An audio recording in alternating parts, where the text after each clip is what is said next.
Bangladesh cricket টিমের দুর্দশার কারণ কি এর ভেদ জেনে নিতে আমরা আজকে এই ভিডিওটি দেখব।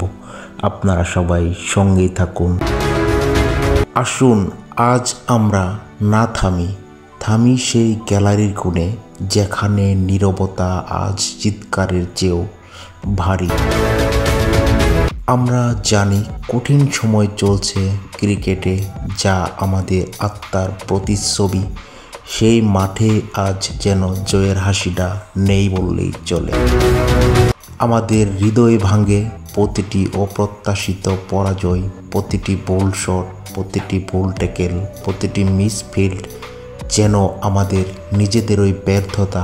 আমাদের ক্ষুব্ধ, আমরা হতাশ, আমরা প্রশ্ন করি কেন এমন হচ্ছে। কিন্তু বন্ধুরা, একবার ভাবুন, ব্যর্থতা কি জীবনের শেষ কথা? ইতিহাস কি শুধু জয় দিয়েই লেখা হয়? না, ইতিহাস লেখা হয় পরে গিয়ে আবার ঘুরে দাঁড়ানোর অদম্য ইচ্ছা শক্তি দিয়ে।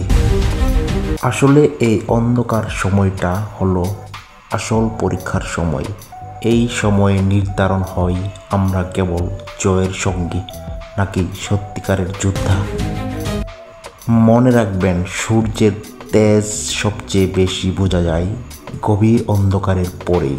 আমাদের দলের আজ যে সংগ্রাম, তা কেবল মাঠে থাকা 11 জনেরই নয়, এটা আমাদের 18 কোটি বাঙালি জাতি হিসেবে নিজেদের পরীক্ষা করার সময়।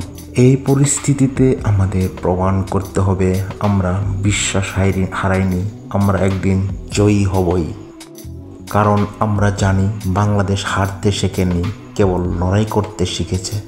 ভবিষ্যতের দিকে তাকান, বিশ্বাস রাখুন, কল্পনায় দেখুন সেই মুহূর্তটি বিশ্বকাপ আমরা ছিনিয়ে আনবই।